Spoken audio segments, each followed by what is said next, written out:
Hello. एहसास है कुछ मेरा? मुझे अम्मी अबू के यहाँ पटक कर तुम समझ रहे हो कि मेरा तुम्हारा कोई वास्ता नहीं है? हाँ? कब से फोन कर रही हूँ, मुसलसल बिजी। इतना नहीं हुआ तुमसे कि मुझे कॉल बैक कर लेते?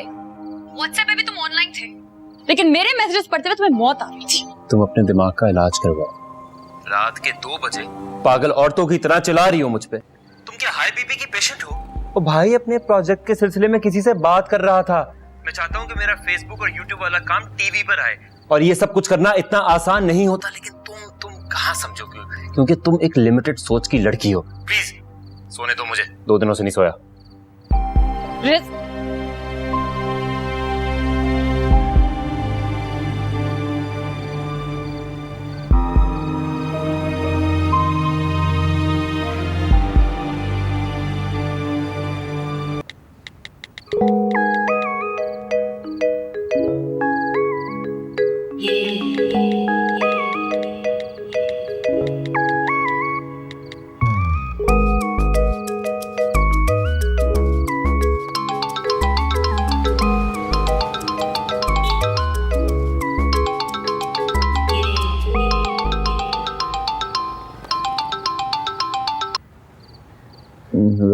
लगता है गहरी नींद में सो रहे थे, मैंने डिस्टर्ब कर दिया ना?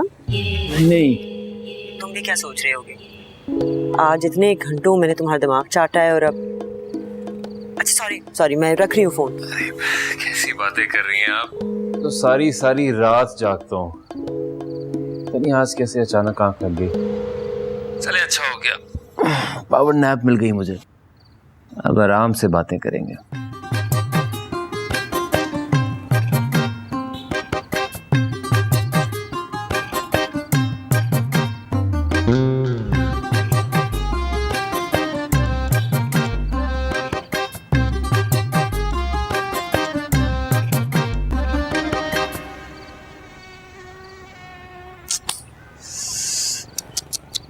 अस्मारा, हाँ, मुझसे कुछ ज्यादा नहीं हो गए? जब से अम्मी अबू को पौधों का शौक हुआ है ना, तब से ये मच्छर बढ़ गए। ये बताओ, तुम अब तक क्यों जाग रही हो? मैं सोच रही हूँ, लड़कियों की जिंदगी बस स्टॉप की तरह नहीं होती। नहीं, लड़कियों की जिंदगी ना बहुत मजे की होती है। अलबत्ता हमारी तो नहीं है। टीवी ड्रामे करने वाली लड़कियों की जिंदगी होती है मजे की। नहीं होती उनकी जिंदगी भी मजे की। ज्यादातर घर चलाती हैं, घर वालों को पालती हैं, और फिर जो उनकी जिंदगी में आते हैं वो बस अपने मतलब के चक्रों में होते हैं। मेरे साथ जो लड़की काम करती है ना, उसकी भाभी कोई असिस्टेंट डायरेक्टर है किसी चैनल पे। वही तो मैं कहती हूँ, लड़कियों की जिंदगी है ना बस स्टॉप की तरह होती है। कभी लोगों के हुजूम में जब बस का नंबर नजर नहीं आता ना, तो फिर गलत रूट के बस पर सवार हो जाती है। अभी 4 दिन तो हुए हैं शादी को, अभी से इतनी मायूसी? 2-4 दिन भी काफी होते हैं किसी को जानने के। तुम्हें याद है, बचपन में मुझे पहले से पता होता था कि गुड़िया जल्दी टूट जाएगी, ये फ्रॉक फट जाएगा, या ये पैसे गुम हो जाएंगे, और वही होता था। ये आधी रात को तुम क्या बकवास कर रही हो, और ऊपर से ये मच्छर। तो जब से मैं आई हूँ ना, उसने एक फोन नहीं किया, ना ही कोई व्हाट्सएप, ना कोई मैसेज। हम मेरे सामने ना अपने दोस्तों से घंटों बात करता है। मैं तुम्हें बता रही हूँ, ये जो रिज है ना, ये सिर्फ अपने आप से मोहब्बत करता है, और जो लोग सिर्फ अपने आप से मोहब्बत करते हैं ना, उनके गिरने और उठने का कोई क्राइटेरिया नहीं होता। सुनो, ये जो मियाँ बीवी के चोंचले होते हैं ना, वो ऐसे ही होते हैं। अभी तुम्हें गुस्सा आ रहा है तो खूब सुना रही हो, और कल को तुम्हारे मियाँ के बारे में किसी ने कुछ बोला तो तुम उससे आस्तीने चढ़ा चढ़ा के लड़ रही होगी। एक फोन कॉल आने की देर है बेबी, और तुम्हारा सारा गुस्सा टाइम टाइम फिश। पता नहीं, शायद तुम ठीक ही कह रही होगी, लेकिन मेरी 6th सेंस भी तो आगे का इशारा दे जाती है। बहुत देर हो चुकी है, प्लीज सो जाओ और मुझे भी सोने दो। कोई करे, कोई किसी का किया भरे।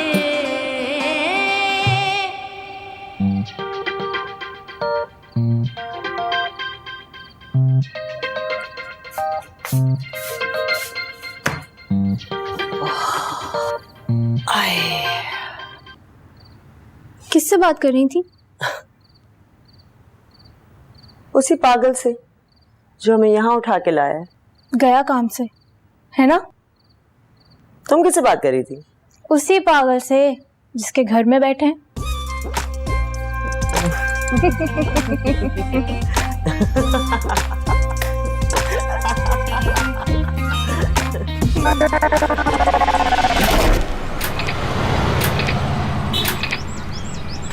चीनी का 1 चम्मच सफेद चीनी सही टाइम में यूज करने का, क्योंकि ना कोई शादियां और ए फरत, स्कूल नहीं गई आज? अम्मी जरा चुप रहे ना, देखने दे, लिख रही हूँ। शाबाश।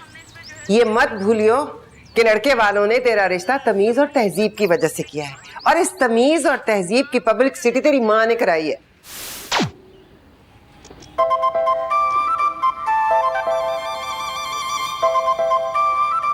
लो जी, लगा दी ना नजर। मैं कब टीवी देखती हूँ, आज कुछ काम की चीज देख रही थी और आपने वावेला मचा दिया। वैसे अम्मी आपको भी ना बहुत चुल है। माशाल्लाह माशाल्लाह। बुढ़ापे में शादी क्या हो रही है, दिमाग नहीं मिल रहे हैं। क्या बुढ़ापा, 32 साल की हूँ। आजकल 32 साल कोई उम्र होती है? जब मैं 32 साल की थी ना तो तेरी उम्र 17 बरस थी। 17 बरस की उम्र कोई माने रखती है, और जब मैं 17 बरस की थी तो तेरी उम्र 2 बरस थी। अच्छा खैर, बहरहाल ये बता, छुट्टी किस खुशी में की है? बताया तो था 15 दिन की छुट्टियां लूंगी। तो जब शादी का चक्कर शुरू होगा तब भी तो लेनी पड़ेंगी छुट्टियां। या अल्लाह, मेरी जल्दी शादी हो और जान छूटे मेरी यहाँ से। जाके मर दूसरों के दरवाजे पर, पता चलेगा कि माँ का घर किसी नेमत से कम नहीं होता। ये ना हो कि एक जहन्नुम से निकल के दूसरे जहन्नुम पहुंच जाऊं। बड़ी नाशुक्री है तू फरद, बड़ी नाशुक्री है। अच्छा खैर, वो आ रहे हैं तेरी भावज के यहाँ वाले। मैंने सोच लिया है, जेवर तो सारा उसी का चढ़ाऊंगी मैं तुझे। अरे मेरे प्यारे भोले भाले बेटे को फांस लिया, और तेरे जहेज में उसके जहेज का फर्नीचर भी डाल दूंगी, तो शुक्र खुदा का ये बोझ तो हल्का हुआ। अरे भाई, ऐसी आड़ी तिरछी चूंटियों भरे कबाब जैसी लड़की को कौन कबूल करेगा? ये तो हमारा बड़ापन है ना। कोई और होती तो जूते मार के चोटी से खींच के घर से निकालती उस तंग पेशानी वाली चालाक औरत को। तो जा रही हूँ कपड़े डालने। तो ये क्यों छोड़ गई मेरी माँ? इतना खूबसूरत जोड़ा लेकर आए बशारत की दुल्हन तुम्हारे लिए। देखो इतना कीमती लगता है, भाई अपने लिए रख लेती। तुम आगे सानिया की सास को क्यों दे रही हो? देने दिलाने के लिए अच्छी चीज होनी चाहिए आपा। बेटी के ससुराल का मामला है, हमसे तो नहीं पहने जाते ऐसे जोड़े। अजीब बेआरामी सी महसूस होती है, अजीब सी। तुम तो हो ही पगलो। अम्मी देखें कितना अच्छा पैक किया है मैंने। हम तो दुल्हा भाई से अभी तक नहीं मिले। ये क्या बात हुई?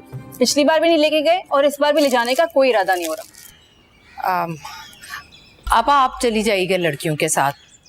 अब हमारा तो जी नहीं हो रहा जाने का।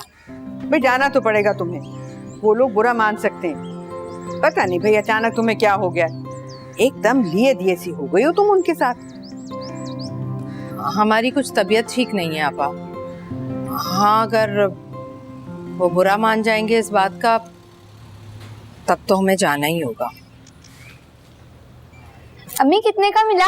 5000 का कह तो रहा था, 3000 का लेकर आए हैं हम। अब इससे कम क्या जोड़े मिलेंगे देने दिलाने वाले? अब शादी का जोड़ा तो उन्हीं की तरफ से होगा ना? नहीं, हमारी बात हुई थी सामिया की सास से। वो कह रही थी कि हमारे यहाँ शादी का जोड़ा लड़की वालों की तरफ से होता है। तुम मेरी बात लिख के रख लो फरीदा, ये लड़के की माँ फसाद की जड़ है। लड़का बहुत प्यारा है, शक्ल सूरत अच्छी है, सीरत अच्छी है, सादा सा है, लेकिन उसकी माँ। हाँ, रिजवान भाई तो बहुत अच्छे हैं। पप्पू कैसे हंसा रहे थे ना वो हम लोगों को। अच्छा चलो ये भी रखो, पकड़ो।